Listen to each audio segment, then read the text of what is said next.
It's time for Fan Friday! And apparently the Dyson iRobot vacuum wants to join us today. Alright, so if you're new to this channel, my name is Jess, this is Shelby, this is Oakley, and this is Memphis. And today is Fan Friday, where we answer questions submitted by you guys. If you would like to submit a question, leave a comment down below using the hashtag AskGTTSD. And next week, we just might answer one of your questions. Let's get to it. First question. Yes, you still have time to send Oakley something for her birthday. I will put the P.O. box on the screen. Her birthday is May the 8th. Alright, so the first question of the day is, have any of your dogs ever been approached/attacked by other dogs? If so, how did/would you go about it? They've been in some scuffles. They've been in some scuffles with dogs they know. They've never really been attacked by, or in a scuffle, I guess. I wouldn't really even call it attacked, with a dog that they don't know.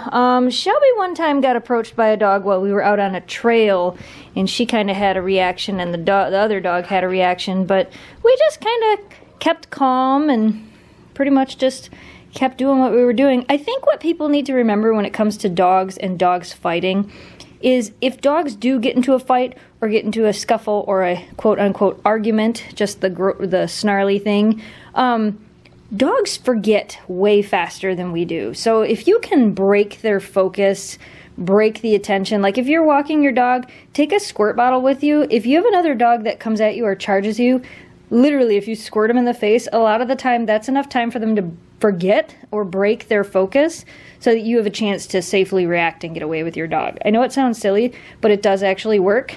When we used to take the dogs to indoor dog parks, that was what we had. If there was a dog that was starting to show those signs of aggression or starting to be too much of a bully, we used the squirt bottle and squirted them.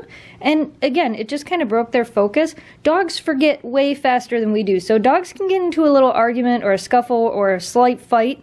You can break them apart and let them go. And a lot of times they'll be just fine. Now, that's if you have a dog that's not quote-unquote aggressive.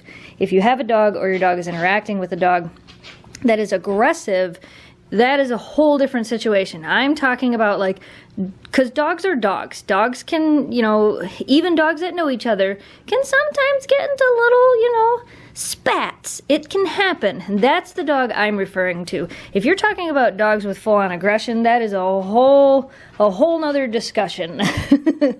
Basically, when you have dogs that are hanging out together, though, you kind of just want to watch their signals. And if you see that one dog, you can kind of tell when a dog is done and doesn't want to play anymore. And if the other dog hasn't figured that out yet, then you definitely need to separate them before anything bad happens. Is that your favorite toy ever? Sure is. Now Oakley's gonna make the toy go off. Tavani wants to know, are you apprehensive about Huskies becoming too popular and people getting the breed without research just because they think Huskies are cool? It has happened and ruined other breeds in the past. Like 101 Dalmatians, and then everybody wanted a Dalmatian, and now, what is it, like 20% of Dalmatians that are bred actually become deaf, I think it is. Don't quote me on that. If I remember that correctly, I'm pretty sure that's what it is. My cousin actually rescues deaf Dalmatians. But anyway, I think with Huskies, it's been happening for a long time. I think Huskies are a popular breed. I believe they're 14th on the AKC list, and I think that it's already happening, sadly. So the biggest thing we can do is promote responsible breeders. Tell people about rescuing and then promote responsible breeders. You don't want to get a dog from a backyard breeder, because a backyard breeder is what is going to damage the breed. We've actually done a couple videos on this. I plan to do another one, but the biggest thing is you want a responsible breeder. A breeder that actually shows their dogs is usually a good first sign that they're going to be a good breeder. That they have a spay and neuter contract, that they have a contract that states if for any reason you ever need to rehome or get rid of the dog goes back to the breeder. That right there, if you find a breeder that has that in their contract, you can pretty much be assured that that's a good breeder. Any breeder that is willing to take the dog back. Which means if for some reason you couldn't keep the dog anymore and you wanted to sell it, you couldn't. It would have to go back to the breeder, because the breeder wants to make sure that the dog goes to a responsible home. Let me know, do you guys want me to do an updated video on how to find a responsible breeder and really break that down? I know it's a question we get asked a lot. We did the video on it a long time ago, so we could definitely do another one with some updated information, things I have learned. And I'll be the first to admit, when I first got dogs, I didn't know the difference between a responsible breeder and a backyard breeder, and now that I do, I would really like to educate you guys on those things so you know the difference between a good breeder and a bad breeder. Lou Hughes says, I've watched almost every Fan Friday and I have not seen this answered yet. When walking your dogs and a young child asks to pet them, sometimes they pull or grab at the dog, petting too rough. I'm afraid that they might injure the dog or the dog might snap at them. People have lost their dogs over things like this and I don't want it to happen to me. Do you have any advice about this? Well, if you're afraid that your dog is going to react badly to a child, my advice would be don't let a small child, pet your dog. If you see a child coming at your dog, just make sure you tell them, don't pet my dog. Don't be afraid. If the parents are around and they're not parenting the child, don't be afraid to tell the child no. Sometimes it can be an uncomfortable thing to do. It can be an uncomfortable situation to have to tell somebody else's kid what to do, especially when shouldn't really be your responsibility. The parents should be the ones responsible to teach their children the proper petting of a dog etiquette. But you have to remember, these are your dogs. These are my dogs, I wouldn't want somebody's kid to come up and grab my dog's ear and have most of my dogs won't really. Well, Oakley might react badly, but I don't even think she'd bite. I think she would just bark and scare a kid. Yes, so basically, is it something that I have thought of? Yes, I've told kids flat out, don't come any closer to my dog, don't touch my dog. I've even used the scare tactic and said, you know, my dog will bite you. And most of the time it's been when a kid is running or charging at the dogs. Now, when we have parents with young kids and they ask us nicely if it's okay if they pet the dogs, that is a totally different situation. Our dogs, most of them in general, love to be petted, love the attention, with the exception of Oakley. And even Oakley does like it in certain situations. When we took her to the pet expo at Novi, she got petted by a lot of people. She really did have a lot of fun. So again, don't be afraid to tell somebody else's kid to back off and not pet your dog. Because like you said, situations can happen and you don't want to lose your dog because somebody else made the mistake of not being a parent. You have to be there to protect your dog from those situations. Samantha wants to know, what camera system do you use to monitor your dogs when you leave the house? Currently, we used the Nest Cam, and we do have a couple other cameras, but the Nest Cam is like a entry-level camera that just about anybody can get. I will put an affiliate link to those down in the video description below. You can get them for indoor and outdoor now, so we have indoor and outdoor ones as well.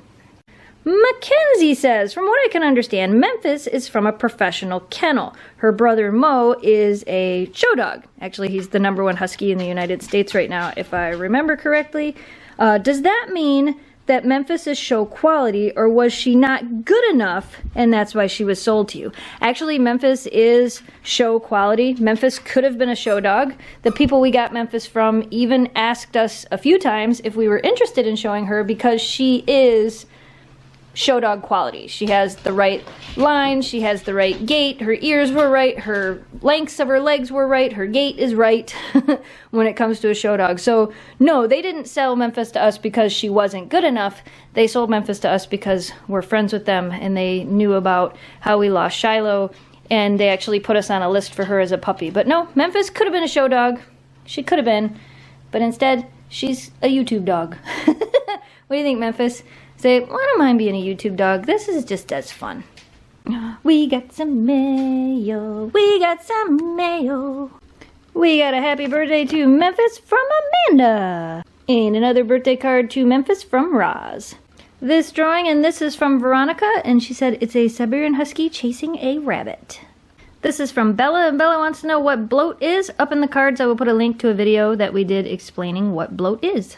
Happy Easter from Pam, Dancer, and Lace. Look at how cute. This one is from Alicia. I hope I said your name right. This one is Oakley as a human.